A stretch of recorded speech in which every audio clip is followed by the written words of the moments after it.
this video is to sort of round up a lot of the other things I've done on the service that haven't appeared in videos on their own. I mean, I've done videos of the valve clearances and the carb sinking, things like that. But this is doing the spark plugs and the oil and the coolant, things that are fitted in around the other parts of the service. I've also gone through the whole list of checking things like the brakes, brake cables, clutch cable, nuts and bolts, all kinds of things that you should should check once in a while on a bike. So this brings it all together. I've fitted the bits of the jobs in along the way, so sometimes the bike will be more dismantled than others, so don't think that this is one that's just a linear progression through it.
Although most of what came out did have a pinky colour to it, there was also, I mean, the first bit came out, it looked a bit rusty. So I think this is a good job to do. I'm going to put some clear water in, perhaps a little bit of white vinegar, just run the bike a little bit and then swill that out as well.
Now this looks a hell of a lot cleaner.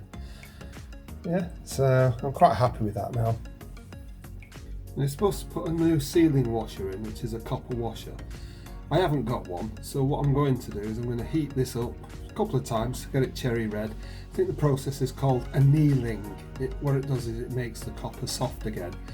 In use, they become work hardened, it becomes a bit stiffer. So the annealing makes it soft so that when you put it back in, it will seal properly. So let's give that a quick go. You can do this with sump plug washers as well. And if you do old bikes, cylinder head gaskets.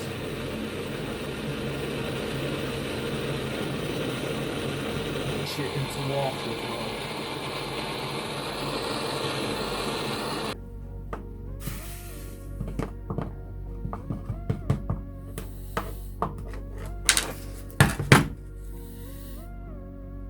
You can actually feel it softer already.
It takes 2.77 litres. I've made up 1800, 1.8 litres of a 33% mixture. I'll put that in first and I'll make the extra to put in. Might not need to put it all in until I've started the engine and actually let it run for a little while.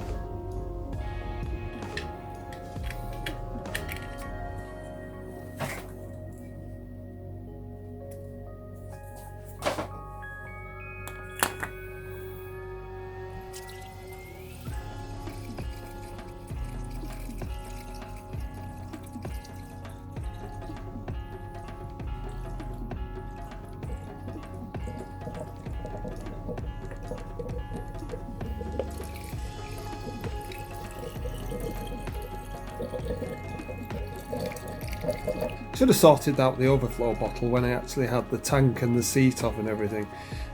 Unfortunately, it's very difficult to get at, so all I'm going to do is I'm going to siphon out what's in it and then refill it with some clear, siphon it again, and then put some coolant in up to the line that it's supposed to be.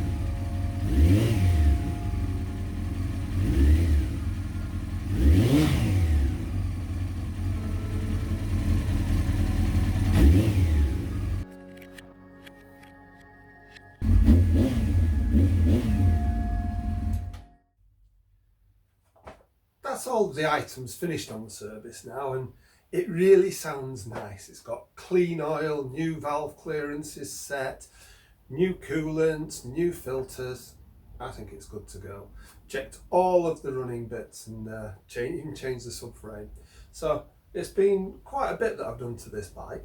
What I need to do now is actually pull it out of the workshop, put the bottom fairings on and go and give it a bit of a thrash. Unfortunately, the weather's not going to let me do that in the next couple of days, but I'll let you know when I do get round to it. If you have enjoyed this and you found the things that we do interesting, why not subscribe? Because that makes quite a difference to the way that our channel can operate. But thanks for watching anyway.